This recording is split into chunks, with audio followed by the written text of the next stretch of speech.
Alright guys, welcome back to another video. Today we got something a little bit different. Finally broke down and got the blue handle, black chrome, 3/8 locking flex head. So, reason I picked this up, I have the red handle here in my box somewhere. Yep, right here. This is the 40th anniversary one. This is my go-to ratchet. Surprisingly, it's held up pretty well. I've only had the guts rebuilt once, which was totally my fault. It was nothing the tool had anything to do with. But I also have the black chrome blue handle 1/4 inch, but I actually converted this to a 3/8. And let me tell you what I'm going to do. I'm going to be converting this back to a 1/4 inch. If you guys have not noticed, I have a ton of 3/8 converted ratchets. I mean, like, too many, to be honest with you. So I got one, got two, and that is more than plenty. And on top of that, this is probably my go-to one now. So this one's a little finicky, and the reason I say that, the snap ring, the O-ring that came with this is the kit, the BFR 5TK to convert it to a 3/8. The O-ring that goes on the anvil did not fit. I put it on, it was way too tight, and I spun this and it literally came out. So just FYI, if you plan on doing this, it's a little finicky. But the reason I picked this up, I'm trying to collect all the black handle, or blue handle, black chrome ratchets in both sides, or all sizes. So got a 1/4, got a 3/8. I do have a 1/2 inch here for the house, which I will be taking this to work, but I want to swap this out for this is an orange handle. I think it's like 27 inches long. I want to swap that out for a blue handle, black chrome, now that they have them. They're pretty pricey. I think they're pushing like $300, so I'm not sure if I'm ready to justify that, but wanted to give you guys a little insight on, if you guys remember, watch my last video, I picked up an 1.5 inch socket. This is just a shallow regular. This is honestly a really common size at work. A lot of the final drive drain bolts, fill bolts are 1.5 inch for some of the bigger equipment, especially like those big haul trucks, excavators. But these are some of the bolts that we use at work to fasten down the blade on like excavator, or even, you know, front end loader buckets. They have the blade up front, and then they have a little, I don't even know what the heck exactly they call it. I call it just a cover. It's like a blade cover. But if you don't replace those, the top of them just gets worn out from, you know, dirt coming in and out. So you know, half the time we have to torch them out. But with this, just to show you guys the monstrosity of an 1.5 inch bolt, I mean, this thing is huge. Just so you guys know, if you guys have ever seen this 3/8 ratchet, look at this. This is ridiculous. Again, this is what I deal with. Pretty common size as far as like bigger equipment. Obviously, the smaller stuff's not that big, but so brought one of these home just to show you. And again, here, so we'll dive into this pretty quick. Don't want to make this video super long, but what you do is you start by pulling that snap ring out right here, and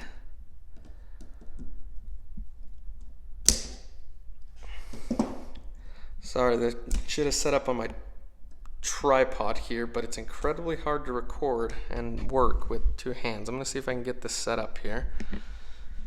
Let's see. Well, anyways, you guys get the gist. It's like the easiest thing ever. So pull the guts out. Careful, there is extremely teeny parts in here. So here's your pawl. Here's the little selector switch that hits the back of the pawl. Here's the little spring. You do not want to lose these. These are tiny. Here's that 3/8 anvil. And again, guys, that's the little O-ring that's supposed to sit flush on this. Does not work. Here's the snap ring that holds everything. Here's the face plate. If I do this conversion, I think I'm going to buy just a straight head, not a flex head ratchet, and do that with the Matco one. Maybe in the future, not really sure, but Here's the old gut for the last time that I had converted this. So it's pretty straightforward. Totally forgot about this. You have to pop that out. And this one's not really wanting to go, so great.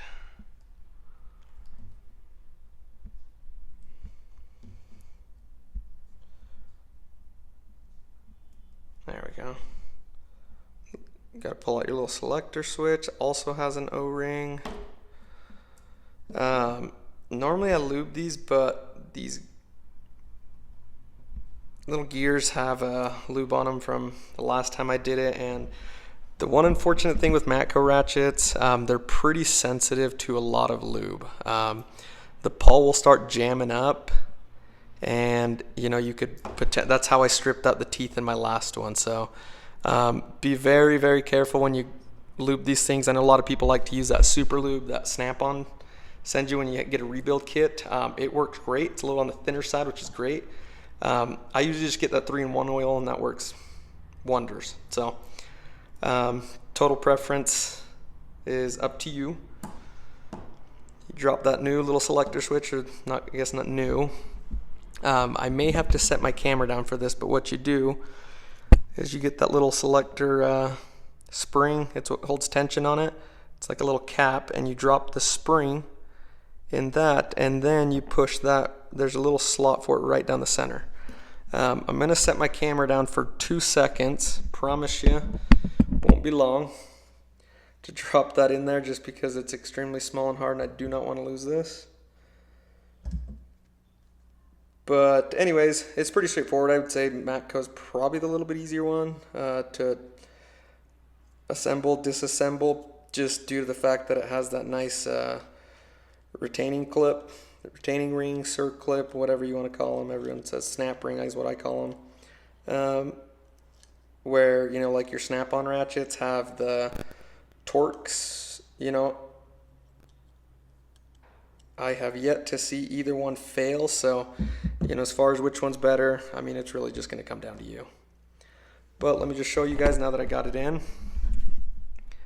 As you guys can see where it goes, and there's lube down in the bottom of that, but it goes right there, and this is what I like to do. You can do this how you want. This pawl right here, that little notch up here, that has to go up. The telltale sign, so do you see these little holes right here? That goes to the bottom. So you drop that in here, and I like to move my selector switch over once it's set down. You guys can see it's got my O-ring in there, and that's all you got to do. Next step's pretty straightforward. You drop your little faceplate in there, put your snap ring in here, and I might need 2 hands. I'm going to try and do this as best as I can, but I apologize for the shakiness, and I feel like this is the one thing that I should have set up for like the last one, but that's all you do. Drop that little retaining ring in there. There's little grooves down in there that it will set down in. I like to just get them in there and just kind of set them down just to make sure it sits flush. So I'm gonna see if I can set this down real quick. This little tripod I have here is not the best for this, but let's see.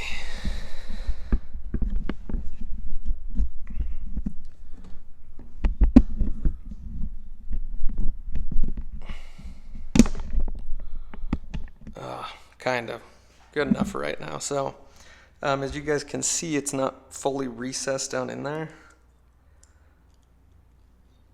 and everyone has, oh my goodness, sorry about that, guys. Everyone has a personal preference. This is probably one of the worst videos I've ever made as far as quality goes, but everyone has a personal preference of where they put this. I like to personally put it up top. It seems to get more ring in there, but I mean, there's a little groove down in there, but that's it. So now we're back to a 3/8 anvil, just how I wanted. Just, you know, verify that everything works. There we go. and that's it. That's how you convert that back. So this will be going back in my box, and as well as this sucker. So pretty excited to have that. Probably won't use it for a minute. If you guys can't tell, I don't try and switch back and forth just to say I actually use them, but you know, just being honest with you, I have my go-tos, and that's fine. So just wanted to give you guys a little update. I actually had a company reach out to me and send me some product.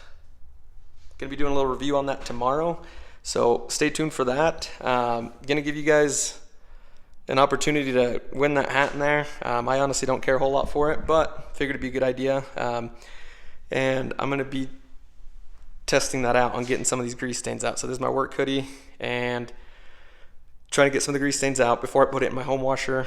Promise you, for those of you guys that are married, your wife will love you for that. This crap tends to fall off in the washer and get stuck everywhere, and it will get all of your other clothes dirty with grease.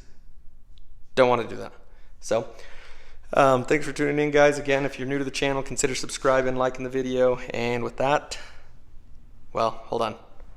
Guys, don't forget, we are so close to giving this sucker away.